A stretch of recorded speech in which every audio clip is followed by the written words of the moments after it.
Hello दोस्तों, आपका हमारे YouTube चैनल पर स्वागत है। जैसा कि आपने विद्युत धारा के चुंबकीय प्रभाव का पहला वीडियो आपने देखा है, इसके बाद में इसका पार्ट सेकंड है। तो बच्चों, इसमें जो हेडिंग पड़ेगी, धारावाही चालक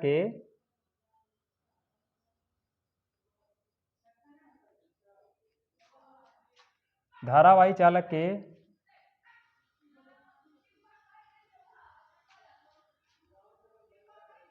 अल्पांश लंबाई द्वारा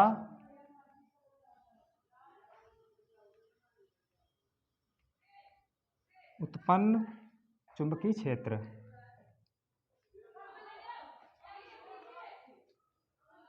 बच्चों, एक तुम्हारा धारावाही चालक है, उसमें केवल हम अल्पांश लंबाई लेंगे और उसी अल्पांश लंबाई के कारण कुछ दूरी पर मुझे मैग्नेटिक फील्ड निकालना है। तो इस मैग्नेटिक फील्ड को निकालने के लिए एक वैज्ञानिक आए हैं जिनका नाम है बायो सेवर्ट। इसे ही हम लोग बायो सेवर्ट का नियम भी कहते हैं, क्योंकि बायो सेवर्ट ने इसमें मैग्नेटिक फील्ड निकाला है, तो इसी को बायो सेवर्ट का नियम कहते हैं। देखिएगा, चलो डेरिवेशन करने जा रहे हैं। जैसे ये तुम्हारा क्या है, एक धारावाही चालक लंबाई मतलब धारावाही चालक तार है और इसमें धारा हमारी आई प्रवाहित हो रही है। मान लेते हैं कि इस तार के, जैसे इसका बहुत लंबा तार ये है, इसमें केवल अल्पांश लंबाई इतनी लेंगे। अल्पांश लंबाई का मतलब है कि बहुत ही कम अंश लेंगे इसका। बहुत ही कम अंश का मतलब होता है डेल्टा एल। जैसे मान लेते हैं ये पूरा चालक तार एल लंबाई का है, तो डेल्टा लगाने से क्या हो गया कि इसकी बहुत ही कम लंबाई के कारण हम लोग चुंबकीय क्षेत्र निकालेंगे। तो बच्चों, इस वाले बिंदु से मान लेते हैं कि आर दूरी पर एक पॉइंट पी है जहां पर आपको चुंबकीय क्षेत्र निकालना है। तो बच्चों, अगर यहां से हम लोग देखें तो यहां पर क्या है, ये देखिए फ्लेम क्या यहाँ पर है, धारा ऊपर जा रही है और धारा ऊपर जा रही है, तो यहाँ पर क्या होगा, मैग्नेटिक फील्ड कागज तल के लंबवत अंदर की तरफ होगा बच्चों। तो यही इसी पॉइंट पी पर मुझे मैग्नेटिक फील्ड निकालना है कि भाई धारावाही चालक के अल्पांश लंबाई के द्वारा उत्पन्न चुंबकीय क्षेत्र क्या होगा। तो अगर यहाँ पर लिखना चाहो इसकी राम कथा, तो क्या लिखोगे कि माना कोई एल लंबाई का चालक तार है या धारावाही चालक तार है जिसमें धारा आई प्रवाहित हो रही है, और इस तार की अल्पांश लंबाई के कारण बिंदु ए से, यहाँ पर कोई भी पॉइंट आप मान सकते हो, बिंदु ए से, और इसके साथ में कोण थीटा है, बिंदु ए से आर दूरी पर एक बिंदु पी है जहाँ पर हमें चुंबकीय क्षेत्र ज्ञात करना है। या आप अपने मन से यहाँ पर लिख सकते हो, कैसे, माना एक एल लंबाई का धारावाही चालक तार है, इसमें धारा आई प्रवाहित हो रही है, इस तार के अल्पांश लंबाई के कारण बिंदु ए से आर दूरी पर कोई पॉइंट पी है जहां पर हमें चुंबकीय क्षेत्र ज्ञात करना है। देखो बच्चों,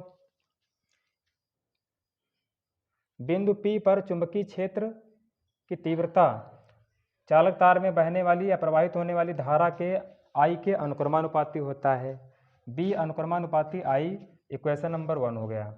दूसरे पॉइंट में क्या लिखेंगे हम, बिंदु पी पर चुंबकीय क्षेत्र की तीव्रता धारावाही चालक की अल्पांश लंबाई, डेल्टा एल क्या होता है, अल्पांश लंबाई के अनुक्रमानुपाती होता है। बिंदु पी पर चुंबकीय क्षेत्र की तीव्रता उसकी ज्या साइन थीटा के अनुक्रमानुपाती होता है। यहाँ पर साइन को हम लोग ज्या बोलेंगे, थीटा कोण है, उसकी ज्या साइन थीटा के अनुक्रमानुपाती होता है। बिंदु पी पर चुंबकीय क्षेत्र की तीव्रता बिंदु ओ से पी के बीच की दूरी के वर्ग के व्युत्क्रमानुपाती होता है। धारावाही चालक तार में बिंदु पी पर चुंबकीय क्षेत्र की तीव्रता उसके बीच की दूरी के वर्ग के व्युत्क्रमानुपाती होता है। अब यहाँ पर लिखेंगे हम लोग चारों समीकरणों को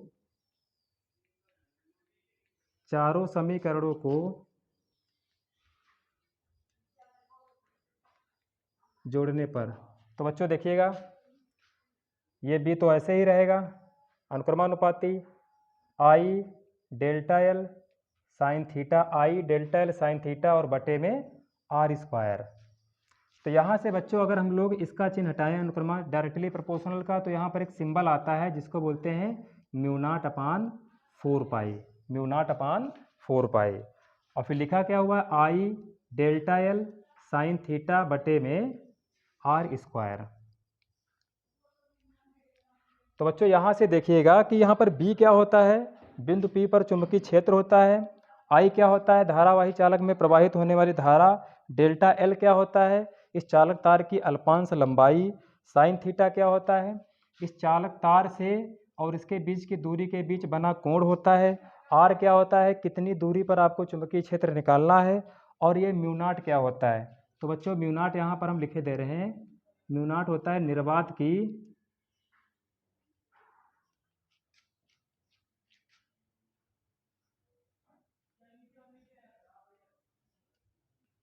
चुंबकशीलता, निर्वात की चुंबकशीलता। तो यही बच्चों बायो सेवर्ट का नियम है कि किसी धारावाही चालक के अल्पांश लंबाई के द्वारा उत्पन्न चुंबकीय क्षेत्र की तीव्रता या उत्पन्न चुंबकीय क्षेत्र क्या होता है, बी बराबर mu naught upon 4 pi I delta L sine theta upon में आर स्क्वायर। जहाँ पर बी क्या है, चुंबकीय क्षेत्र है, आई क्या है, धारावाही चालक में प्रवाहित होने वाली धारा है, डेल्टा एल क्या है, चालक तार की अल्पांश लंबाई है, आर क्या है, कितनी दूरी पर आपको चुंबकीय क्षेत्र निकालना है, और ये म्यू नॉट क्या होता है, निर्वात की चुंबकशीलता। जहाँ पर निर्वात का मतलब होता है वैक्यूम, अर्थात जहाँ पर कोई हवा नहीं होती, जहाँ पर कोई एयर नहीं होती है, उसी चीज़ को निर्वात कहा जाता है। तो देखिएगा, बात करेंगे हम म्यू नॉट। तो बच्चों देखो, निर्वात की चुंबकशीलता या म्यू नॉट का मात्रक हम लोग कैसे निकालें, क्योंकि आजकल क्वेश्चन यहीं से बन रहे हैं ऑब्जेक्टिव में कि निर्वात की चुंबकशीलता का मात्रक क्या होता है। तो बच्चों देखिएगा, सबसे पहले यहाँ से हम लोग देखेंगे, जरा इसका मात्रक निकालिएगा। बी आप ऐसे रखो, 4 पाई साइड में ले जाओ, तो बी इंटू 4 पाई, और ये अपान में आर स्क्वायर भी साइड में ले आओ, अपान में है तो इंटू आर स्क्वायर हो गया। बराबर में क्या लिखा हुआ है, म्यू नॉट,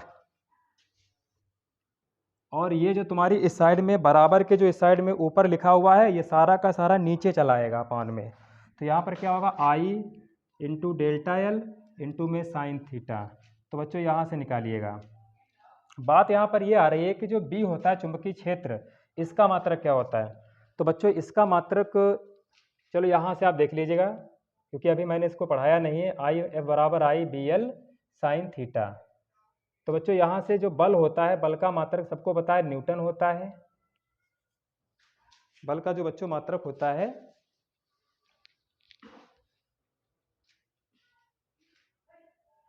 बल का जो मात्रक होता है न्यूटन होता है,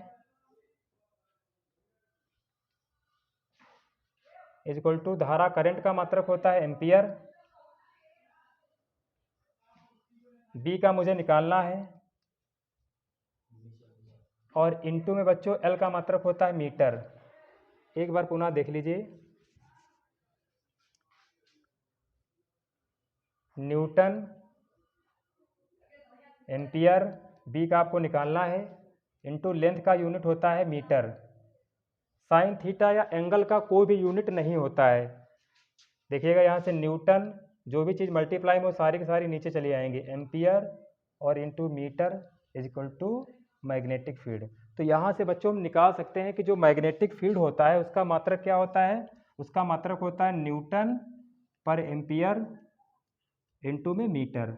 और 4 पाई, जितनी भी कांस्टेंट जो चीज़ें होती हैं इनका कोई भी मात्रक नहीं होता है। जैसे ये तो गिनती है 4 पाई, इसका कोई भी यूनिट नहीं होगा। आर क्या है, दूरी है, और दूरी का बच्चों मात्रक होता है मीटर। ऊपर स्क्वायर लगा है तो मीटर स्क्वायर हो जाएगा। अपान में नीचे भी करंट है तो करंट का मात्रक होता है एम्पियर। ये भी डिस्टेंस है, दूरी है, अल्पांश दूरी, इसका भी मात्रक मीटर होगा। और एंगल का कोई भी मात्रक नहीं होता है, साइन थीटा एंगल है ये। तो यहाँ से बच्चों मीटर से मीटर कैंसिल आउट हो गया, 2 बार है ये पूरा। तो क्या बचेगा इसका मात्रक बच्चों, म्यू नॉट का मात्रक होगा न्यूटन पर एम्पियर स्क्वायर।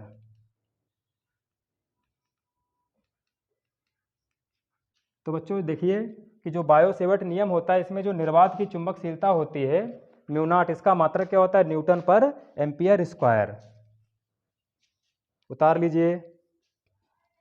जैसा कि बच्चों देखिए, अगली आपकी हेडिंग है किसी धारावाही वृत्ताकार चाप द्वारा केंद्र पर उत्पन्न चुंबकीय क्षेत्र। तो बच्चों देखिएगा,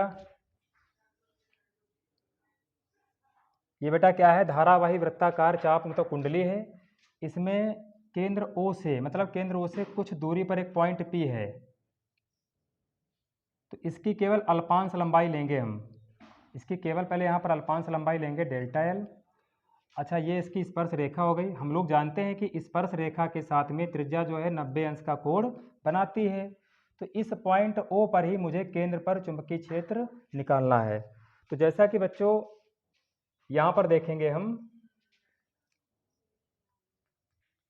वी नो दैट, हम जानते हैं बायो-सेवर्ट का नियम बच्चों क्या होता है? बायो-सेवर्ट का नियम क्या होता है बच्चों? तो बच्चों बायो-सेवर्ट का नियम होता है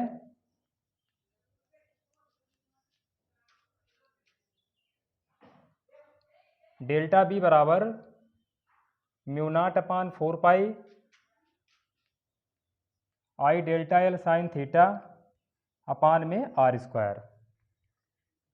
ये बच्चों जो मैग्नेटिक फील्ड होता है, चुंबकीय क्षेत्र, ये अल्पांश लंबाई के कारण होता है डेल्टा बी बराबर mu naught upon 4 pi I delta L sine theta upon R square. यहाँ पर थीटा बराबर कितने अंश का है बच्चों? 90 अंश का है, क्योंकि इसके बीच की दूरी आर है और ये 90 अंश का कोण बना रहा है इस पॉइंट पी पर। तो यहाँ से भी डेल्टा बी बराबर निकल के आएगा डेल्टा बी बराबर mu naught upon 4 pi I delta L sign 90 अंश अपान में आर स्क्वायर। सबको पता है कि जो साइन 90 अंश होता है इसकी वैल्यू 1 होती है। तो यहाँ से delta B is equal to mu naught upon 4 pi I delta L into में 1 हो जाएगा अपान में आर स्क्वायर। तो बच्चों ये हो गया आपका अल्पांश लंबाई के कारण चुंबकीय क्षेत्र। इसके बाद हम लिखेंगे यहाँ पर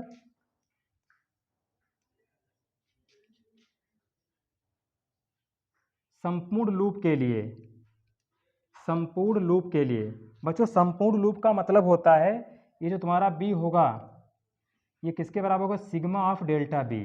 सिग्मा ऑफ डेल्टा बी, जो डेल्टा बी है ये केवल अल्पांश लंबाई के कारण चुंबकीय क्षेत्र है और मुझे निकालना क्या है? संपूर्ण लूप के लिए। तो संपूर्ण लूप के लिए बी होता है मैग्नेटिक फील्ड, तो बी बराबर क्या हो जाएगा?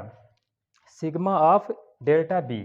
तो यहाँ से B is equal to sigma of delta B की वैल्यू बच्चों है mu naught upon 4 pi I delta L upon में आर स्क्वायर। तो यहाँ से बच्चों इसमें जो चीज़ कांस्टेंट होती है, कांस्टेंट का मतलब होता है जिसकी वैल्यू जो होती है कन्फर्म होती है, उसको बाहर निकाल लेंगे यहाँ पर। तो म्यू नॉट अपान 4 पाई और आई अपान आर स्क्वायर, ये चीज़ें बच्चों जो होती है कन्फर्म होती है। इसके बाद में सिग्मा ऑफ डेल्टा एल। तो यहाँ से B is equal to mu naught upon 4 pi I upon R square. अब देखिएगा डेल्टा एल का मतलब होता है केवल अल्पांश लंबाई। यहाँ पर जो सिग्मा लगा हुआ है, सिग्मा का मतलब होता है कि इसकी संपूर्ण लंबाई। अच्छा, इसकी संपूर्ण लंबाई बच्चों एल है। इसकी जो संपूर्ण लंबाई है वो एल है, मतलब कई सारे delta L delta L delta L जोड़ के जो है पूरी एल बनी है। तो हम लोग जानते हैं अगर इसको हम लोग मोड़ दें किसी तार को वृत्ताकार टाइप में, तो जो तुम्हारी ये गोल गोल बनती है इसी को हम लोग क्या बोलते हैं? सर्कमफेरेंस बोलते हैं, परिध बोलते हैं। तो यहाँ से जो बच्चों तुम्हारा ये होगा सिग्मा ऑफ डेल्टा एल, ये बच्चों किसके बराबर हो जाएगा? 2 पाई आर के बराबर होगा, वृत्त की परिध के बराबर हो जाएगा। क्यों हो जाएगा वृत्त की परिध के बराबर? क्योंकि ये डेल्टा एल है और डेल्टा एल का समिशन ऑफ डेल्टा एल, संपूर्ण योग इसका क्या होगा? एल के बराबर होगा और एल ही क्या हो जाएगा? वो वृत्त की परिध बन जाएगा 2 पाई आर। तो यहाँ से बच्चों ये जो सिग्मा ऑफ डेल्टा एल लिखा हुआ है इसकी जगह पर हम लोग 2 पाई आर लिख सकते हैं। तो यहाँ से एक आर से एक आर कैंसिल आउट हो गया, पाई से पाई कैंसिल आउट हो गया, 2 से 2 कैंसिल आउट हो गया। तो बच्चों यहाँ से b बराबर क्या बचेगा? म्यू नॉट अपान 2r, म्यू नॉट अपान 2r और इंटू में i। तो ये बच्चों होता है किसी वृत्ताकार चाप द्वारा केंद्र पर उत्पन्न चुंबकीय क्षेत्र। अच्छा, यहाँ पर एक चीज़ और आप लोग ध्यान दीजिएगा, यहाँ पर जो म्यू नॉट अपान ये 4 पाई होता है बच्चों, इसकी वैल्यू होती है 10 की पावर -7 न्यूटन पर एम्पियर, न्यूटन पर एम्पियर स्क्वायर। तो देखो बच्चों ये तो ये हो गया। अगर यहाँ से हम लोग लिखना चाहें म्यू नॉट अपान 2 पाई की वैल्यू, म्यू नॉट अपान 2 पाई की वैल्यू, तो यहाँ से जो 2 होगा ऊपर चला जाएगा, तो 2 इंटू 10 की पावर -7 न्यूटन पर एम्पियर स्क्वायर हो जाएगा बच्चों। छापिए बच्चों। देखिए बच्चों इसके बाद में है धारावाही परिनालिका current carrying solenoid. Current carrying solenoid बनती कैसे है बच्चों? मतलब चाहे कागज़ के टुकड़े आप लीजिए, चाहे मतलब कोई अचालक आप जो है टुकड़ा लीजिएगा। अब अचालक टुकड़ों में क्या आता है, जैसे कागज़ के टुकड़े हो गए, गत्ता अत्ता जैसे होता है, या जैसे हम और भी ले सकते हैं, जैसे कोई भी आप चीज़ ले लीजिए कागज़ की। इसके बाद में इस कागज़ के टुकड़े पर क्या होता है, सुचालक पदार्थ जैसे तांबे के विद्युत रोधी तार को, तांबे के तार को लपेट कर जो कुंडली बनाई जाती है, इसे ही बच्चों क्या कहते हैं, धारावाही या परिनालिका कहते हैं। परिनालिका किसे कहते हैं? किसी अचालक पदार्थ जैसे गत्ता हो गया, कागज़ के टुकड़े हो गए, इनके ऊपर सुचालक पदार्थ जैसे तांबे के विद्युत रोधी तारों को लपेटकर बनाई गई कुंडली को ही परिनालिका कहते हैं। अब जरा इसके कुछ हम प्रॉपर्टी देखेंगे कि यदि इसके जो तांबे के तार होते हैं, इनके दोनों सिरों को, तांबे के दोनों सिरों को क्या करते हैं, एक बैटरी से जोड़ देंगे और यहाँ पर एक कुंजी से लगा देंगे इसको। ये कुंजी बच्चों अभी हमारी बंद है, यहाँ से करंट फ्लो होगी। ये बैटरी का प्लस सिरा है, ये बैटरी का माइनस सिरा है। सब लोग जानते हैं कि जो करंट होता है वो बैटरी के प्लस सिरे से फ्लो करता है और बैटरी के नेगेटिव सिरे में इंटर करता है। तो देखिएगा ये करंट हमारा